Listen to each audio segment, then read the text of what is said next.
안녕하세요. 온땅교회를 말씀으로 섬기고 있는 한성민 목사입니다. 온땅교회 유튜브 채널을 시청해 주셔서 감사합니다. 설교를 들으신 후에 좋아요와 구독을 꼭 눌러주시면 감사드리겠습니다. 온땅교회 말씀 사역에 큰 도움이 됩니다. 오늘도 말씀 안에서 평안하시고 즐거운 하루 되시길 바랍니다. 감사합니다. 구독과 좋아요를 꾹꾹 눌러주세요. 감사합니다. 마가복음 45번째 시간으로요.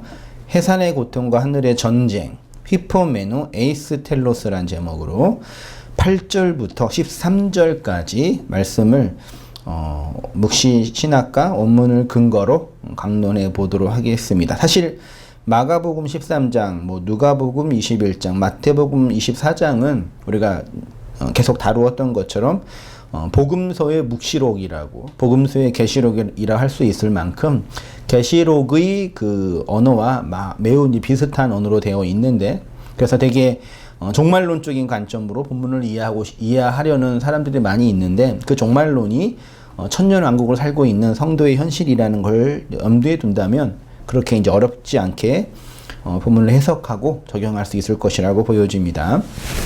지난주에 이제 그 재난에 대해서 예수님이 이제 13장 8절에 그 재난의 시작이라고 하셨죠. 요 재난이 한자로 갑자기 당하는 불행이라는 재난이 아니라 히브리어로 뭐라 그랬어요? 헬라어로요?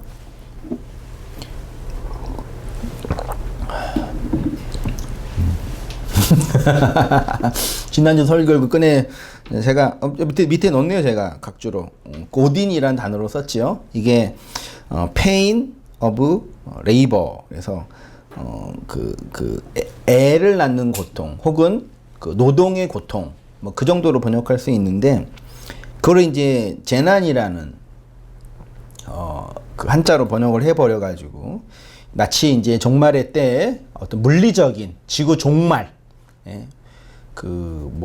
핵전쟁으로 지구가 종말되든, 혹은 유성이 떨어지든, 혹은 기후 온난화로 지구가 멸망, 어떤 그런 물리적인 그런 어떤 종말, 재난, 그렇게 이해하는데, 성경은 그런 부분에 대해서 언급하고 있는 책이 절대 아니라는 걸 늘 염두에 두고 본문을 차근차근 보시면 돼요. 사실은요. 이 오딘은 그 진리를 낳는 성도의 구원의 여정, 구원의 서정, 하나님의 구속사의 내용이라는 측면으로 보시면 본문의 내용을 읽는데 전혀 어려움이 없을 거라고 보여집니다. 자, 예수님은 천년왕국이라는 그리스도의 나라의 현실을 민족과 민족, 나라와 나라가 뭐 하는 것으로요? 전쟁하는 것으로 묘사하고 계시는 거예요.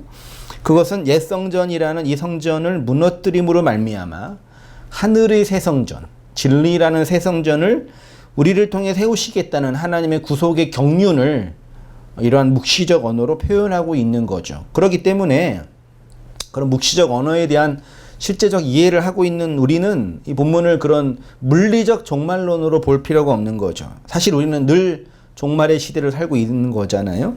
이렇게 십자가에서 죽으신 예수가 그리스도의 영으로 우리에게 임하는 그 현실을, 죄를 품고 있는 우리 입장에서 볼 때는 뭘로 감지한다고요? 그걸 재난으로 감지하는 거. 그 재난은 단순히 그 육체의 고통, 당하는 어떤 그런 절망이 아니라 오딘이라는 해산의 고통이라는 거죠. 땅이라는 우리를 통해서 진리를 낳는 과정이라는 거죠. 그래서 성경에는 이 해산을 통해서 하나님의 구원을 설명하는 거고, 사실 성경에서 가장 먼저 해산의 고통, 이 오딘의 고통을 통해서 재난을 감지하고 진리를 낳는 분이 먼저 계셨죠. 그분이 누구예요? 그분이 바로 구약에서는 메시아로 이제 예언된 분이었잖아요. 구약의 이런 언어, 해산의 고통, 메시아의 진통이라는 이런 구속사적인 언어들이 좀 많이 있는데, 제가 몇 가지만 뽑았습니다. 이사야랑 예레미야뿐이 안 되지만, 이사야 66장 6절 보세요. 떠드는 소리가 성읍에서부터 들려오며 목소리가 성전에서부터 들리리니 이는 여호와께서 그의 원수에게 보응하시는 목소리로다. 시온은 진통을 하기 전에 해산하며 고통을 당하기 전에 나말을 낳았으니 이러한 일을 들은 자가 누구이며 이러한 일을 본 자가 누구이랴. 나라가 어찌 하루에 생기겠으며 민족이 어찌 한순간에 태어나겠느냐. 그러나 시온은 진통하는 즉시 아들을 순산하였도다. 여호와께서 이르시되 내가 아이를 갖도록 하였은즉, 누가요? 여호와께서 해산하게 하지 아니하겠느냐. 내 하나님이 이르시되 나는 해산하게 하는 이인즉 어찌 태를 탔겠느냐 하시리라. 이사야 66장, 이사야 마지막 장의 이야기입니다. 이사야는 33장까지 구약의 내용과 34장부터 마지막 장까지 신약의 내용으로 기록되어 있는 구약의 성경인 거죠. 이 이사야 마지막 장에는 시온의 회복과 구원을 선언하시는데 그 비유를 아이를 낳는 것으로 설명하고 계십니다. 시온은 해산의 진통을 통해서 아들을 낳게 된다고 하고 있네요. 육적 이스라엘이 아닌 영적 이스라엘이 육의 예수가 아닌 영의 그리스도를 통해서 내적 구원에 이르게 된다는 말씀인 거죠. 그리고 그 전제는 예수 그리스도가 해산의 고통을 당하고 그 고통, 다시 말해 스타우로스의 죽음으로 그의 아들인 교회는 부활의 구원을 얻게 된다는 말씀이 이사야 66장 이하에 있는 말씀이에요. 하나님이 이렇게 교회에게 예수의 죽음과 그리스도의 부활로 생명의 씨를 주심으로 진리를 임신하게 하시고 아들을 낳게 하신다는 얘기죠.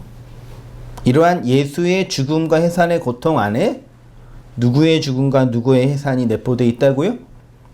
교회, 우리들, 여러분들의 죽음과 해산의 오딘이 이제 내포되어 있는 거죠. 그 예수의 스타우로스 안에요.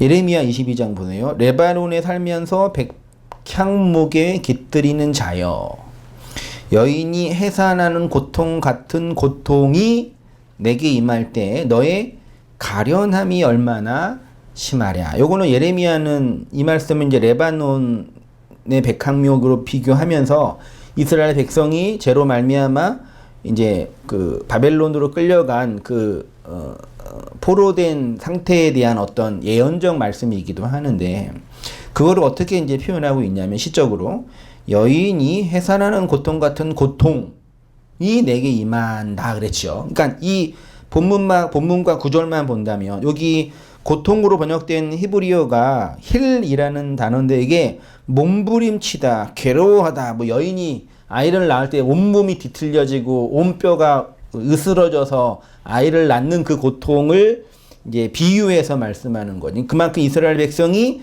그런 큰 고통을 당하고 있다라고 말하고 있는 거예요. 그때 너의 뭐함이? 가련함이 얼마나 많겠느냐 그러고 있잖아요. 요 가련함이 히브리어로 하난이라는 단어거든요. 하난. 요 하난이 뭐로 돼 있어요? 호의를 베풀다, 불쌍히 여기다. 구약에서 하나님의 사랑과 자비와 은혜를 설명하는 가장 대표적인 단어가 뭐예요? 헤세드, 기억나세요? 네. 그 헤세드와 동의어가 하나니에요. 헨이라는 단어 개념인데, 그러니까 요 가련함이라는 얘기는 사실은 그 재난은 오딘으로 번역한 것처럼 그 불쌍하게 보이고 비참하게 보이는 상태이지만 사실은 하나님의 은혜, 하나님의 그 헤세드의 은총이 임하는 그 사건에 대한, 그 현실에 대한 말씀인 거죠. 겉으로 볼 때는 설교 온 거 저 뒤에 그 여기 있죠? 예, 거기 그게 오늘 거예요. 예, 지난주 거 보고 계신 별로 없죠. 그게 가련함이라는 단어가 갖고 있는 의미죠. 다시 본문을 보세요. 레바논에 살면서 백향목에 깃드는 자여, 여인이 해산하는 고통 같은 그 고통, 힐이 내게 임할 때에 너의 하난, 은혜, 은총이 얼마나 심하냐. 그러니까 물리적으로 볼 때는 이스라엘 백성이 해산의 고통을 당하고 그것이 재난을 경험하는 것처럼 고통스러운 일이지만 그 본질에는 하나님의 은혜의 은총이 임하는 현실이라는 걸 이런 비유적으로 이런 비밀적인 언어로 표현하고 있는 말씀인 거죠. 본문을 다시 보면은 예레미야 안에는 그 하나님의 구속의 은총의 신학이 얼마나 이렇게 내재되어 있는지를 볼 수가 있는 거죠. 계시록이 더 이제 선명하게 나와 있는데 사실 제가 공부를 해 보니까 그 감람산 강화는 계시록에 있는 이야기랑 거의 비슷한 것 같더라고요. 그래서 나중에 다시 한번 더 깊이 이제 비교하면서 볼 필요가 있겠는데 계시록 12장 1절 보세요. 하늘에 큰 이적이 보이리니 해를 옷 입은 여기 해는 뭐겠어요? 해를 옷 입었다 그랬잖아요. 이 해는 뭐예요? 해를 옷 입은 이 해는 태양이에요. 선. 태양을 옷 입은 한 누가 있어요? 누가 있어요? 여자가 있는데 그 발 아래는 달이 있고 그 머리에는 12별의 관을 썼더라. 해를 옷 입은 태양을 옷 입은 한 여자의 머리에는 12별의 관이 있지. 그러니까 해, 달, 별이 다 있어요 지금. 해, 달, 별. 2절 이 여자가 아이를 베어 해산하게 되매 아파서 애를 쓰며 부르짖더라. 해, 달, 별이 있는데 해를 옷 입은 그 여자가 아이를 베어서 아파하고 부르짖고 있네요. 3절 하늘에 또 다른 이적이 있고 또 다른 이적이 있는 거예요. 그거가 다르게 한 큰 붉은 용이 있어 머리가 7이요 10뿔이라 그 여러 머리에 7 왕관이 있는데 그 꼬리가 하늘의 별 3분의 1을 끌어다가 땅에 던지더라. 용이 해산하려는 여자 앞에서 그가 해산을 하면 그 아이를 삼키고자 하더니 여자가 아이를 낳으리니 이는 장차 철장으로 만국을 다스릴 남자라. 그 아이를 하나님 앞과 그 보좌 앞으로 올려가더니 그 여자가 광야로 도망하며 거기서 1260일 동안 그를 양육하기 위하여 하나님께 예비하신 곳이 있더라. 7절 하늘의 전쟁이 있으니 미가엘과 그의 사자들이 이게 뭐겠어요? 하나님 말씀드린 거죠. 진리. 용과 더불어 싸울세 용과 그의 사자들도 싸우나 이기지 못하여 다시 하늘에서 그들이 있을 곳을 얻지 못한지라. 큰 용이 내쫓기니 옛뱀 곧 마귀라고도 하고 사탄이라고도 하며 온 천하를 꾀하는 자가 그가 땅으로 내쫓기니 그의 사자들도 그와 함께 내쫓기니라. 여기에 계시록 12장에 있는 그런 묵시적인 예언적인 상징적인 어로 표현되어 있는데 되게 이제 그 종말론적인 그 묵시론적인 표현이죠. 근데 사실은 간단해요. 네. 해를 입은 한 여자는 쉽게 말하면 누구라고요? 예수님이에요. 네. 그 하나님의 그 진리를 담고 오신 자. 네. 그래서 우리를 낳는 분으로 설명됐죠. 그 여자 발 아래에는 달이 있죠. 달이 있잖아요. 네. 태양은 태양은 발광체고 달은 반사체잖아요. 교회겠죠. 이 여자가 해산의 고통으로 부르짖고 있네요. 이 역사 동안 3년 반 1260일 동안 예수의 육체의 공생애가 교회를 낳기 위한 예수의 부르짖음이잖아요. 예수가 교회를 낳는 해산의 고통에 대한 것입니다. 이어서 기록된 하늘의 큰 이적, 붉은 용과 해산하려는 여자와의 싸움은 예수가 우리를 진리로 낳기 위해 영적 전쟁에 관한 것이죠. 따라서 이 전쟁은 그 성도 안에서 일어나는 진리 전쟁이에요. 그러니까 첫 번째 전쟁은 예수가 육으로 오신 이 공생의 기간 동안 이 땅에서 결국 예수님이 행했던 일은 마귀의 일을 멸한 일이었잖아요. 요한에 의하면은 공생의 기간 동안 했던 일이 그것이 성도에게 고스란히 경험되는 거죠. 따라서 이 전쟁은 성도 안에서 일어나는 진리 전쟁에 관한 것입니다. 다시 말해서 우리가 예수 그리스도의 죽음으로 진리를 낳게 되면 이런 해산의 고통이 있게 된다는 말씀인 거죠. 근데 그 고통은 비진리인 우리의 인생 역사 안으로 임하는 진리의 전쟁에 관한 고통인 거죠. 녹음을 안 했네. 고통인 거죠. 쉽게 말해서 우리 안에서 그리스도의 진리가 말씀 강론을 통해 드러나면 이 전쟁은 언제 감지돼요?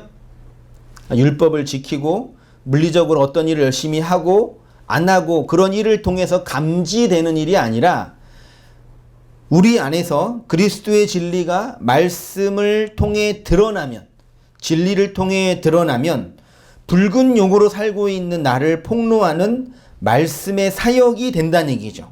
그때 우리는 이 진리의 전쟁을 감지한다는 얘기죠. 하늘의 전쟁을 감지한다는 얘기죠. 진리의 장수인 그리스도가 큰 용이라는 인생 욕망을 무너뜨려서 하나님의 은혜와 영광을 드러내시려는 거죠. 계시록은 이렇게 상징적인 묵시적 그림으로 그 진리, 이 진리의 전쟁을 기록하고 있는 것입니다. 요 이야기를 사복음서는 이 묵시적인 개념의 이야기, 계시록의 이야기를 사복음서는 9절부터 특히 마가는 이렇게 이제 기록하고 있는 거예요. 보세요. 비교해 보세요. 9절 이하. 너희는 스스로 조심하라. 사람들이 너희를 공회에 넘겨주겠고 너희를 회당에서 매질을 하겠으며 나로 말미암아 너희가 권력자들과 임금들 앞에 서리니 이는 그들에게 증거가 되려 함이라. 실제로 오순절 성령 강림 이후에 제자들과 바울들은 누구들 앞에 섰어요? 권력자들 앞에 섰습니다. 바울은 총독 앞에 서서 자신이 믿는 이 그리스도의 새로운 신앙을 변론하기로 했죠. 그들은 이들로부터 심판을 받고 신문을 받고 자신들의 그리스도의 신앙에 대한 믿음에 대한 도리를 변론하기도 했었습니다. 본문은 이렇게 이들이 미래에 경험하게 될 일들에 대한 예언적 말씀이기도 하지만 제자들이 앞으로 이런 이제 일들을 당하게 될 거예요 라는 예언적, 역사적 사실에 대한 예언적 말씀이기도 하지만 그러한 역사적 사실만을 기록하고 있는 내용은 아닌 거죠. 다시 말해서 근본적으로는, 본질적으로는 그리스도의 말씀을 받은 우리 안에서 경험되는 진리에 관한 말씀인 거죠. 다시 보십시오. 9절 부르님. 너희는 스스로 조심하라. 사람들이 너희를 공회에 어디에요? 공회에 넘겨주겠고 회당에서 매질을 하겠다 그랬죠. 공회와 회당, 그 다음에 너희는 권력자들과 임금들 앞에 이 세상의 권력, 왕이라고 하는, 신이라고 하는 각자 자기 왕권과 신권을 지키고 살고 있는 이 세상의 권력자들 앞에 세워진다고 하잖아요. 본문을 잘 보세요. 성경에서 공회나 회당이 상징하는 것은, 그러니까 공회와 회당이라는 그 당시 예수님 당시 유대교의 어떤 종교적 메카, 물리적인 어떤 공간뿐만 아니라 그 안에 있는 내용을 다시 보자면은 그리스도의 진리를 대적하고 박해하는 율법주의의 어떤 메카란 얘기죠. 어디가요? 회당이나 공회가요. 제자들이 회당과 공회에서 매질을 당하게 될 거라 그랬잖아요. 매질을 당하게 될 거라 그랬잖아요. 여기에서 이제 매질이라는 단어가 헬라어로 데로라는 단어인데요.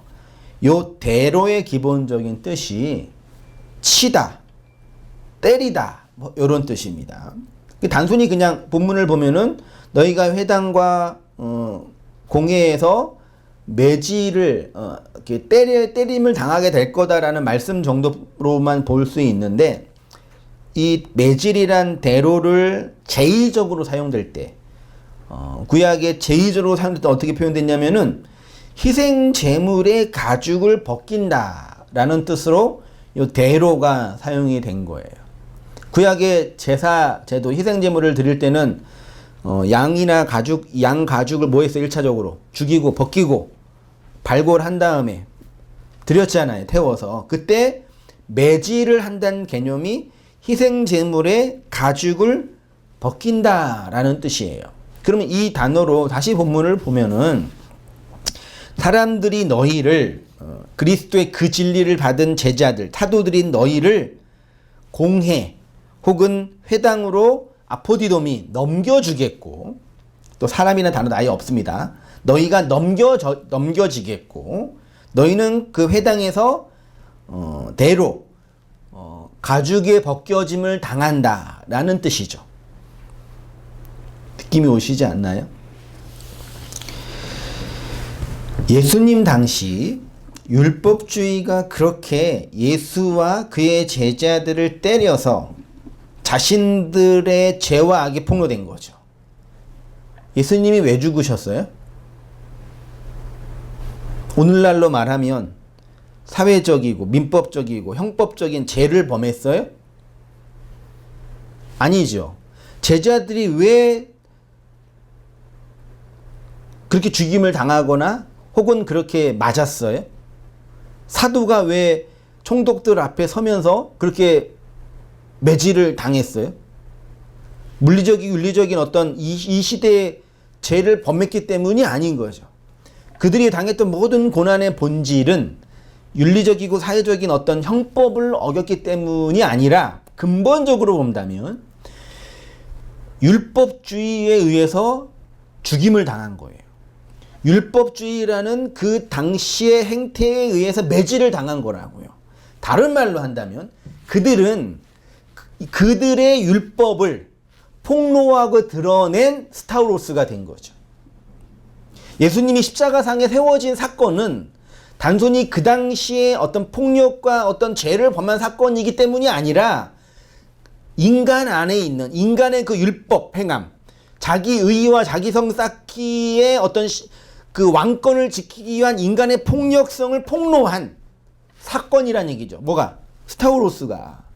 그것처럼 제자들, 사도들이 권력자들과 임금들 앞에 서게 된 것과 회당과 시나고기에서 모여져서 그들에게 매질을 당한 것이 그러하다라는 말씀인 거죠.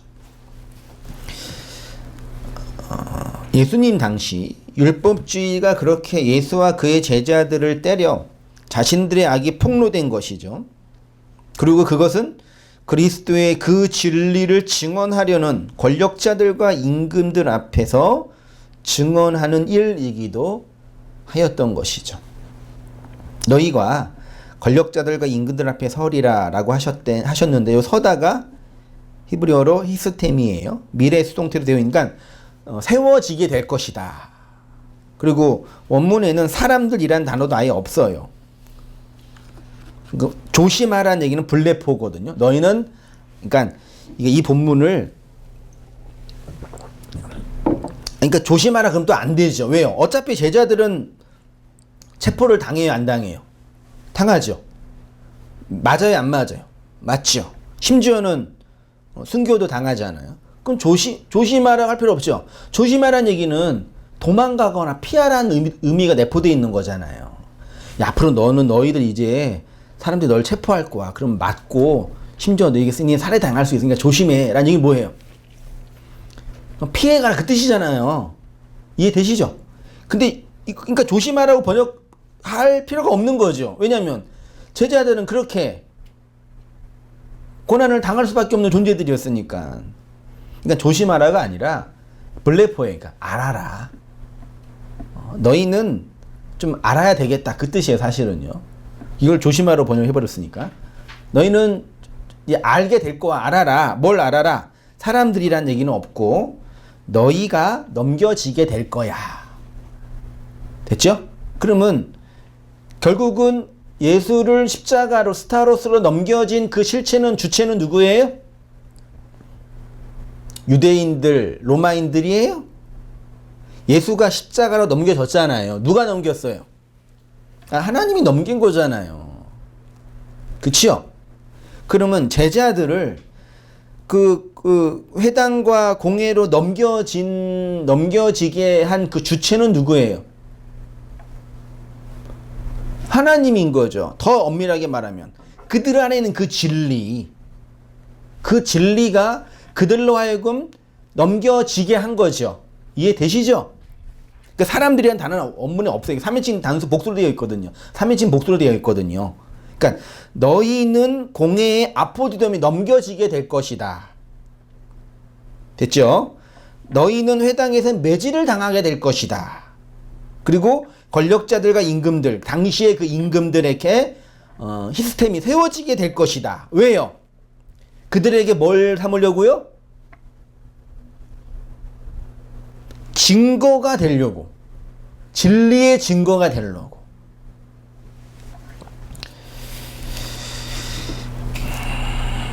예수가 스타우로스로 시스템이 된 것처럼 예수의 제자들, 그의 영을 받은 교회가 이 세상의 권력자들과 그 아담들 앞에 진리로 세워지게 된다라는 말씀인 거죠. 그러니까 보세요, 여러분. 이 세상의 권력자들, 그리고 이 세상의 율법주의자들은 결국 누구예요? 나이면서 보편 아담성을 갖고 있는 모든 사람들이잖아요. 그들에게 그 진리로 세워지게 될 것이다 라는 말씀인 거죠.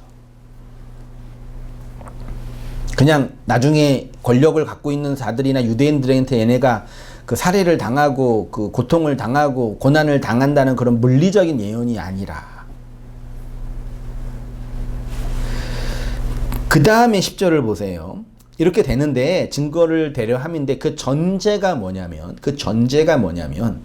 복음이 먼저 만국에 뭐 해야 된대요? 전파되어야 된다 그랬죠. 그러면 이 말씀은 오늘날 그 후천년 복음주의자들이 말하는 것처럼 온 세상에 그리스도의 복음이 전파된다라는 그 성교적인 관점으로만 보는데, 이걸 다시 보세요. 이러한 진리 전쟁의 전제는 아까 그 9절은 복음 전파의 증거가 있어야 된다는 얘기죠. 그 복음 전파의 내용을 전파 복음이라고 하는 거예요. 전파 복음 뭔지 아세요? 네, 제가 그런 일전에 말씀을 드렸죠. 전파 복음으로 우리가 구원 받아요, 못 받아요? 못 받죠. 왜요? 그거는 복음의 본질을, 그 내용과 진의를 드러내는 강문이 아니라 복음을 싸고 있는 껍데기, 즉 율법으로 증거되는 것이기 때문에요. 전파 복음을 한마디로 말하면 뭐예요? 예수님 믿으세요. 천국 가세요. 이게 복음이죠. 네, 그래. 딱 그 한마디로 말하면. 근데 그게 그렇게 복음이 전파된다고 해도 그 말을 들은 우리를 구원으로 인도할 수 있어요, 없어요? 없지요. 왜요? 우리는 나는 예수님 믿어야 돼. 나는 천국에 가야 돼라고 그 말을 들을 때 그 말을 벌써 율법의 행위로 받아들이니까. 근데 그때 어떤 문제가 생겨요? 자, 예수님 믿으세요라고 전파 복음이 된 거예요. 그러면 내 안에 그 말을 딱 듣고 나서 예수님 믿어야 되겠네요. 천국에 가야 되겠네요. 다짐을 했단 말이에요. 그쵸? 다짐을 했어요. 근데 어떤 문제가 생겨요? 나는 예수를 믿을 수가 없고 나는 내 힘으로 스스로 천국에 갈 수 없다라는 게 즉각적으로 폭로되는 거예요. 맞지요? 그래서 율법을 전하는 교회나 사람들이 율법의 행위, 전파복음을 전하고 곧바로 그렇게 할 수 있는 방식을 세우는 거예요. 자, 예수님 믿고 천국 가서 그 말은 진리죠. 맞지요? 그 말이 증거되어지면 그 말을 들은 회중은 어떤 반응을 해요? 내가 천국에 가야 되겠다. 그런 다짐을 하게 되잖아요. 그 다음에 어떻게 돼요? 그러면 어떻게 천국에 갈 수 있어요? 어떻게 해서? 예수님 믿어야 돼요. 교회에 봉사해야 돼요. 착하게 살아야 돼요. 이렇게 나열을 하잖아요. 그게 우리를 구원으로 진리로 인도하는 내용이 될 수 없다라는 걸 이미 알고 있잖아요. 그게 전파 복음이 갖고 있는 한계란 얘기죠. 그렇지만 필요한 거란 얘기죠. 성경이 말하는 이방 땅은 만국에 전파된다 그랬잖아요. 이방 땅은 인생들의 아담적 욕망이 주인이 된 자들의 땅이에요. 그러니까 만국의 복음이 전파되어야 한다 할 때 그 만국은 이 세상에 있는 60억 인구가 살고 있는 200억, 200 국가의 나라의 어떤 그런 땅이 아니라 이 땅에 나라는 나라로 살고 있는 우리들을 얘기하는 거예요. 이 만국은요. 우리의 나라는 그 나라에 복음이 전파되어야 된대요. 그래야 내가 예수를 믿을 수 없고 구원을 받을 수 없다라는 그 나의 한계와 죄성이 폭로되고 드러나기 때문인 거죠. 우리가 알고 있듯이 전파 복음은 사람들을 구원으로 인도할 수가 없지요. 왜냐하면 하라와 하지 마라의 율법의 계명으로 듣기 때문입니다. 예수 믿으면 구원 받습니다. 주님을 사랑해야 합니다. 천국에 가야 합니다.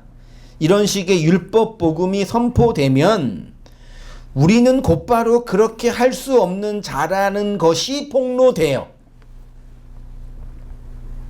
그래서 반드시 율법으로 전파로 증거된 복음은 그건 사람이 하는 거잖아요.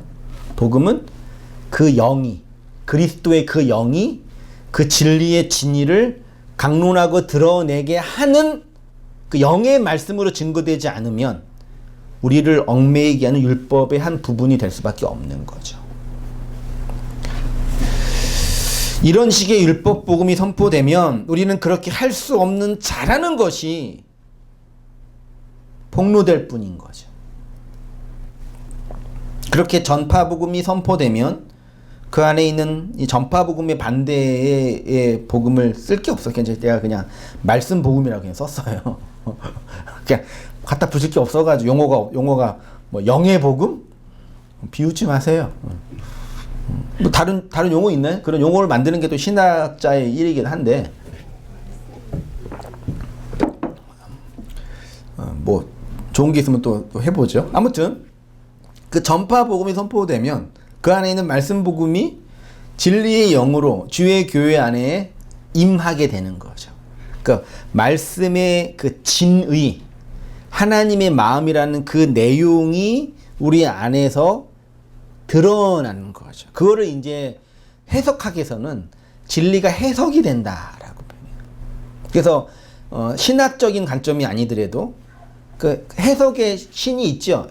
헤르메스가 어떤 뭐 있는데 사람들이 막 얘기할 때 침묵할 때가 있잖아요. 조용해질 때 서로 그때 그 해석의 영이 임한다라고 표현하거든요. 흔히 이제 세상에서는요. 그러니까 그 안에 있는 그 감추어진 겉으로 포장되어진 그 율법의 내용과 진의가 우리 안에서 확 드러날 때 그게 말씀 복음의 영이 임하는 거죠. 그렇게 돼야 된대요. 그렇게 되면 11절 보세요. 11절.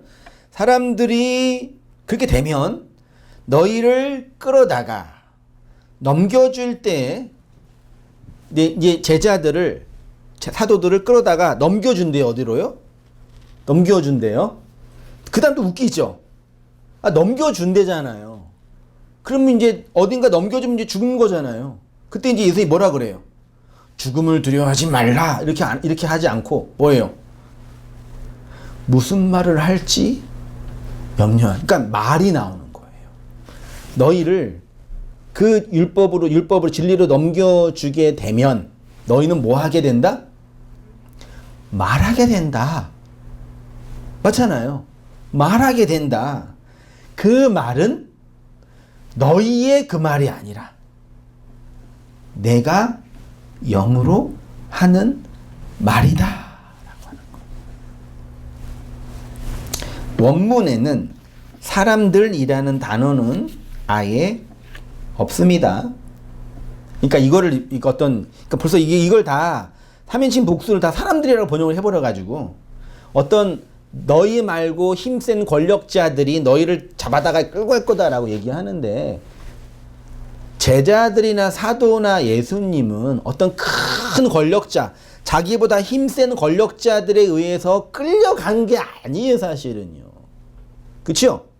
그들은 충분히 인간적으로 그 고난과 스타우로스를 피할 수 있었어요. 굳이 그렇게 안 해도 됐었단 말이에요. 근데 뭐가? 그들 안에 있는 그 하나님의 그 진리가 그들을 아고 끌고 간 거예요. 그렇죠? 그걸 모르고 성경을 보고 해석을 해버리니까 그냥 사람들이라는 불출동 다수의 3인칭 복수를 만들어버린 거예요. 한글 성경에 해석할 때. 얼마나 그럴 수밖에 없지만 우리가 이 세상에서 어딘가 가고 있잖아요. 그러니까 이 율법 아래에서 우리는 이 세상 안에서 어떤 거대한 이 헤게모니에 의해서 끌려가고 있는 거예요. 맞아요. 그러니까 이렇게 번역하는 거죠. 근데 그리스도의 그 진리를 받은 성도들은, 그 교회들은 겉으로 볼 때는 끌려가는 거지만 그 내용은 하나님의 그 진리에 의해 아고 인도되어지는 거라니까요. 그치요?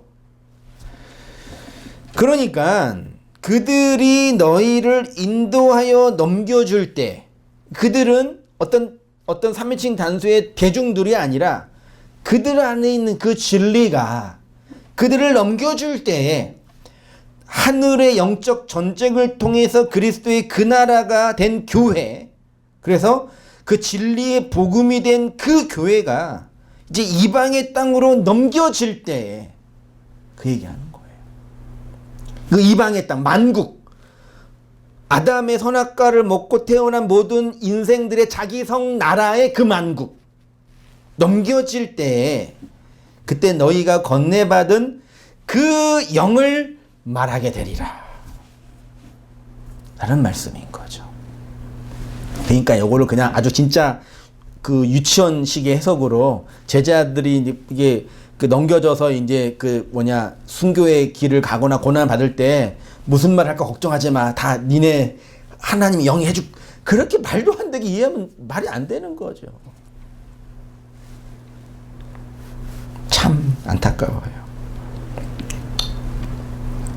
실제로 사도들과 바울은 그 진리의 인도함을 따라서 인간의 선악 욕망이 가득한 이방의 땅으로, 그 이방의 땅, 만국의 땅, 자기 나라의 왕들로 살고 있는 그 인생 아담들에게 가서, 끌려가서 진리의 복음, 그 영의 말을 건네준 거죠. 예수가 그랬던 것처럼. 복음은 그렇게 전파 복음을 통해서 이방의 땅으로 증거가 되어 그의 교회 안으로 임하게 되는 겁니다. 그러니까 교회를 살린 그리스도의 그 진리는 교회의 것이 아니라 누구 거예요? 네, 그리스도의 것이, 하나님의 것이에요. 그래서 그 말하는 그 말하는 주체를 누구라 그런 거예요? 하나님이라고 하는 거예요. 왜? 하나님이 우리에게 하나님의 말을 넣어주셨기 때문에. 그래서 그렇게 그 진리로 말하고 건네지게 되면 어떤 일이 벌어지냐? 12절이 그 내용이에요. 뭐라고 되어 있어요? 형제가 형제를, 아버지가 자식을 죽이는 데에 내어주며 자식들이 부모를 대적하여 죽게 하리라. 또 너희가 내 이름으로 말미암아 모든 사람에게 미움을 받을 것이나 끝까지 견디는 자는 구원을 이 무슨 말 이해되시나요? 12절 13절 말씀처럼 오해되고 있는 말씀, 왜곡되고 전달되어 있는 말씀이 없는 듯 합니다. 대부분의 사람들이 이 말씀을 어떻게 이해하냐면, 대부분의 주석들을 보니까요, 어떻게 해석을 했냐면, 복음에 헌신하는 제자들이 겪어야 할 시험과 고난 중에 최고가 뭐예요? 첫 번째 당하는 고난, 무슨 고난? 재정의 고난. 반드시 주의 종이 되면 그런 재정의 고난을 견뎌야 되죠? 사모님? 잘 견디셨죠? 다시는 이제 재정 가지고 고난을 안 받는 거죠. 돈 가지고. 네. 그다음 두 번째 이 견뎌야 할 고난은 인간관계의 고난, 사람의 받는 그런 시험. 잘 견디셨죠? 그 마지막에 당하는 이제 시험이 뭐예요? 이 가족들의 시험. 이런 식으로 한국교회에 유통되고 있는 그 신학이 있죠. 근데 그도 그렇게 해석할 수밖에 없는 게 성경에는 유난히 이렇게 가족들한테 당하는 고난에 대한 얘기가 많이 있어요. 그래서 심지어 예수님은 뭐라 그래요? 아비나 자식과 뭐 친지인 가족들보다 나를 더 사랑하면 하나님의 나라에 합당하지 않다 그랬으니까. 그러니까 제자된 그 성도가 마지막으로 이겨내야 할 그 시험의 그 최고의 극치는 뭘 버리는 거예요? 돈도 버리고 명예도 버리고 인간관계도 버리고 마지막에는 뭐까지 버리는 거예요? 가족까지 버려야지 진정한 주의 제자가 될 수 있다. 그런 식의 논리를 피기도 하죠. 성경에 이렇게 되어 있잖아요. 이사야 19장 2절. 내가 애굽인을 격동하여 애굽인을 치리니 그들이 각기 형제를 치며 이웃을 칠 것이요.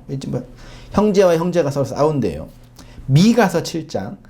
이들이 아버지를 멸시하며 딸이 어머니를 대적하며 며느리가 시어머니를 대적하리니 사람의 원수가 곧 자기의 집안 사람이로다. 예수님이 이 말씀을 그대로 설명했지요. 내가 세상에 화평을 주러 온 줄로 생각하지 말라. 화평이 아니요 거물주로 왔노라. 내가 온 것은 사람이 그의 아버지와 딸이 어머니와 며느리가 시어머니와 불화하게 하름이니 사람의 원수가 자기 뭐예요? 집안 식군이라. 이런 식으로 이게 우리의 인간관계적인 측면으로 사회적 관계로 본문을 이해하는데요. 거두절미하고 인간의 선악과 먹은 인간 아담들의 가인적 욕망의 최고의 극치는 자기 애잖아요. 그렇죠? 요 자기 애를 확장하고 지키기 위한 가장 좋은 방식으로 구성된 게 뭐예요? 자기의 뭘 지키는 거예요? 집을 지키는 거예요. 그 집이 헬라어로 오이키아, 히브리어로 베이트잖아요. 성경에서 오이키아와 베이트는 그냥 집, 우리가 개인적으로 사는 집이기도 하지만 신학적인 용어는 뭐예요? 성전이잖아요. 옛성전.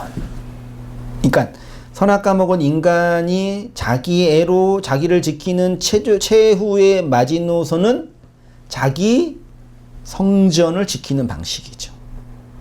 그렇잖아요. 그리스도의 복음의 목적은 그 진리의 복음의 그 원래의 그 근본적인 목적은 인간의 자기 성 쌓기, 자기 옛성전 지키기에 그 사랑을 뭐 하는 거예요? 부시는 거잖아요. 돌 하나도 돌 위에 남겨지지 않고 무너뜨린다 그랬잖아요.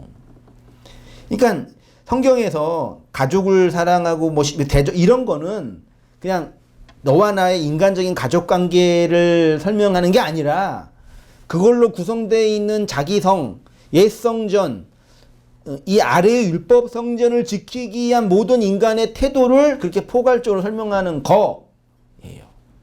그렇게 보고 본문을 보면 너무 쉽게 이해가 되는 거죠. 자, 4페이지입니다. 그러나 이런 말씀들은 복음 전도자가 겪게 되는 고난의 한 부분 정도로 해석해서는 안 됩니다. 복음의 열정 때문에 신앙인들이 겪게 되는 고난을 정당화하는 말씀이라고 할 수 없습니다. 실제로 선교 역사를 보면은요, 선교 역사는 참 너무 슬프죠. 아유, 진짜 너무 많은 진짜 고생들을 해요.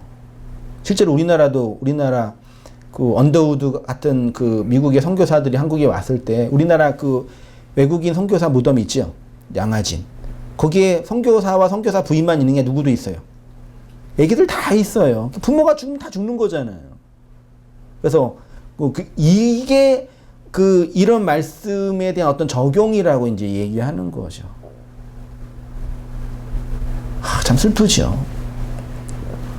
근데 그런 어떤 이 이방 땅에 선교사가 선교한 것에 대한 어떤 그 증명하기 위한 말씀으로 해석하는 건 너무 심파죄의 해석인 거죠. 물론 그런 죽음이 참 슬프고 또 그런 헌신적인, 진짜 헌신적인 죽음 때문에 우리가 복음을 들을 수 있는 계기가 된 건 분명하죠. 근데 그거는 신학적이고 종교적인 차원이 아니라 인문사회학적으로 볼 때도 다른 나라로 이주하고 갈 때는 풍토병에도 걸리고 다른 문화권에 살기 때문에 완전 다르잖아요. 거기에서 당하는 이질적인 어려움들은 신학적인 헌신이 아니고 다 당하는 경험이에요. 맞잖아요. 아니 외국에 나가서 그냥 사업을 하고 장사를 해도 그런 고난을 당하는데 그런 고난이 그렇게 쓸데없는 고난이 아니라는 얘기예요. 그러니까 그렇게 인간이 겪게 되는 그런 어떤 가족들의 비극을 설명하는 말씀이 아닌 거죠. 아까 말씀드린 것처럼 이 말씀은 결국 옛성전과 새성전, 이 땅의 집과 하늘의 집과의 영적인 전쟁, 진리 전쟁에 관한 말씀인 거예요. 형제, 자매, 아버지, 어머니, 시어머니 이렇게 다 무슨 관계예요? 가족 관계잖아요. 가족 관계의 전제는 집이잖아요. 성전. 이 가족 관계의 대적을 통해서 말하는 내용의 핵심은 선악과 먹은 아담들의 보편 생각과 전쟁하시는 진리에 관한 말씀인 거죠. 쉽게 말해서 인생들은 자기 집을 짓고 자기 집을 확장하며 삽니다. 그건 단순히 물리적인 우리가 사는 집이 아니라 모든 게 내포되어 있는 거죠. 왜 공부해요, 아이들이요? 왜 더 좋은 대학 가려고 그래요? 왜 더 많은 월급 받는 좋은 회사에 들어가려고 그래요? 왜 더 좋은 배우자를 얻으려고 그래요? 근본적으로 이유가 뭐예요? 우리 신학적으로 본다면 자기 집, 자기 성을 더 크게 확장할 수 있는 재료이기 때문에 그런 거예요. 그건 단순히 자식과 부모를 사랑하는 인간의적인 차원이 아니라 근본적으로는 뭐라고요? 자기 사랑, 자기의 인간 생각의 보편성의 상징의 대표인 거죠. 그 집이요.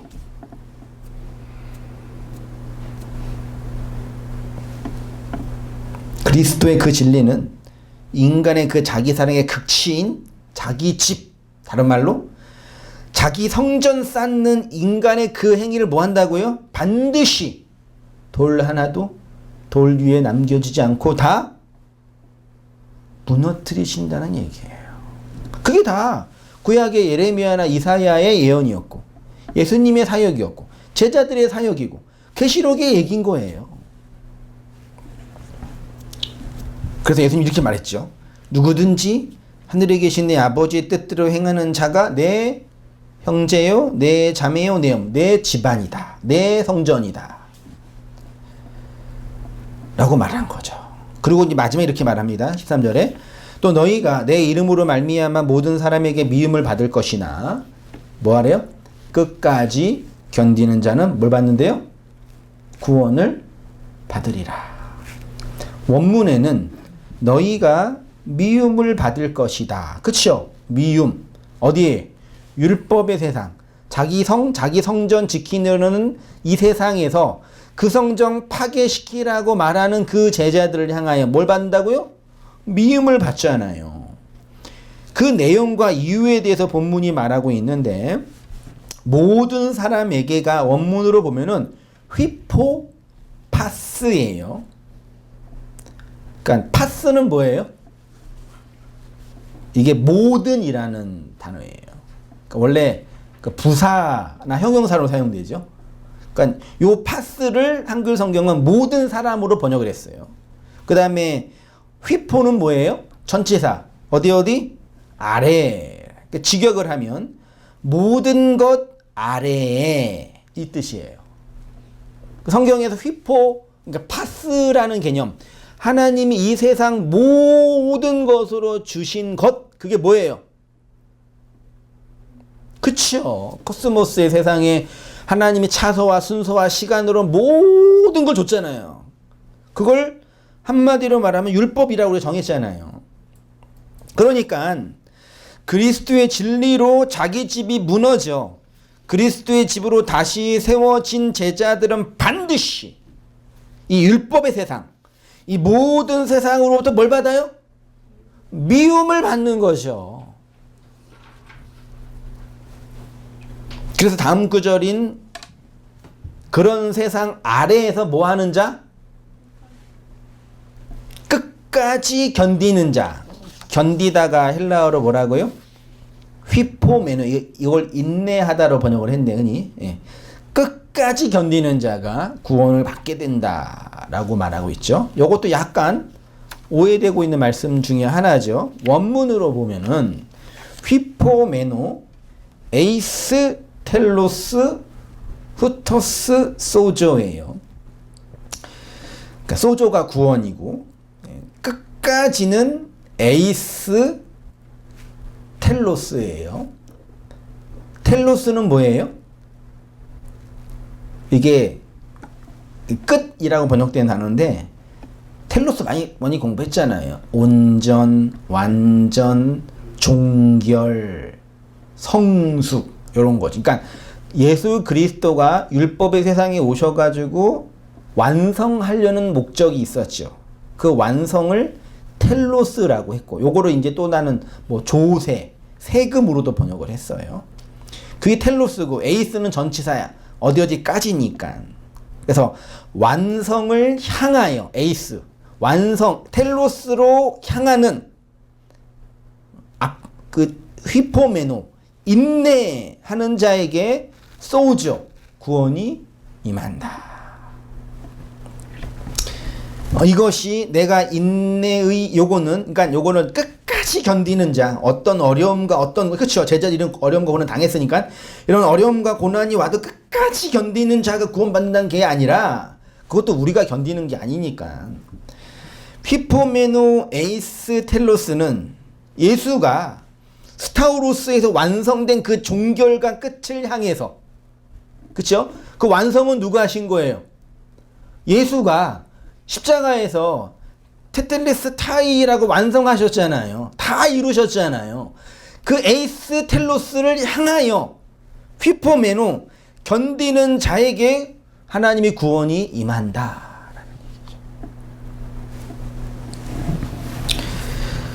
다시 말하면 스타우로스는 우리를 에이스 텔로스 하게 하는 하나님의 인내이시고 우리를 견디게 하는 하나님의 놀라운 구속의 사역인 거죠.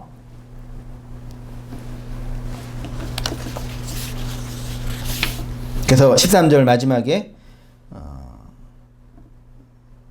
끝까지 내 이름은 말씀이니까 내 그 영의 말로 말미암아 율법의 세상 이 아래의 세상에서 미움을 받지만 에이스 텔로스 끝까지 그 스타우로스로 완성을 향해 가게 된 자가 소조 구원받는다. 그 어렵지 않죠, 이렇게 보면은. 자, 전파 복음으로 나타나는 이 겉의 말씀 안의 속뜻은 우리를 잉태하게 하고 견디게 하며 그 완성과 종결의 온전의 종결을 향하여 인내하게 하는 말씀인 거죠. 선악과 먹은 아담들의 자기애의 극치인 자기 집, 자기 성을 파괴함으로 말미암아 하늘의 새 성전을 세우시는 하나님의 그 사역이 이 천년 왕국, 그리스도의 통치 아래 살고 있는 교회에게 임하고 있는 하나님의 하난, 헤세드의 은총이라는 걸 자각하게 되는 거죠. 그렇죠? 그리스도의 스토라스 안에서 에이스 텔로스 된 그 온전의 구원을 이루시며 인내하는 우리 모든 성도님 되시기를 주님의 이름으로 축원드립니다. 다음 주에 이어서 말씀 강론을 하겠습니다. 기도하겠습니다. 하나님 아버지, 우리로 하여금 구원을 향하여 인내하게 하시는 하나님의 그 지고 지순의 사역과 섬김에 대하여 마가복음의 말씀을 근거로 배우고 나누었습니다. 우리의 인간적 본성과 율법적 자아로 왜곡하고 그러려니 알고 있었던 말씀의 내용들을 그의 속뜻과 진리의 내용으로 풀어서 우리 안에 드러나게 하시는 하나님 아버지의 놀라운 말씀 사역 안에서 그 참된 생명과 복음의 구원을 누리며 살아가는 저희의 모든 삶들 되어지도록 주님 인도하여 주시옵소서. 이 모든 율법의 세상 안에서 그 진리의 내용으로 드러나게 하시는 하나님의 놀라운 이 해석의 사역 안에서 그 영의 말을 담은 자로 온전히 살아가는 저희의 모든 삶들 될 수 있도록 도우시고, 여전히 전쟁과 기근, 재난 속에서 아파하고 있는 주의 백성들 안에 하나님께서 채우시고 위로하시는 그 말씀의 은총과 은혜를 깨달아서 새롭게 살아나는 우리의 모든 삶들 되어지도록 아버지 은혜 내려 주시옵소서. 특별히 코로나의 확산으로 말미암아서 여러 가지 어려움을 당하고 뿐만 아니라 함께 모이지 못하여 이렇게 인터넷으로 어떤 설교 원고로 말씀을 대신하고 각자의 삶의 처소에서 말씀을 읽고 나누고 있는 지체들에게도 주님 동일한 은혜 내려 주시어서 우리가 그 말씀과 은혜 안에서 받은 은총이 얼마나 크고 놀라운지를 고백하게 하시고, 이 어렵고 고난의 때를 잘 견디며 인내하게 하시는 하나님의 손길과 섭리들을 잘 발견하여 모든 것을 그 하나로 그 은혜로 완성하시는 하나님의 손길을 찬양하는 저희의 모든 삶들 다 되어지도록 아버지 인도하여 주시옵소서. 이제는 우리 주 예수 그리스도의 은혜와 하나님 아버지의 크신 사랑과 성령의 교통하심이 사랑하는 모든 성도님들의 삶 속에 지금부터 영원까지 함께 있을지어다. 아멘.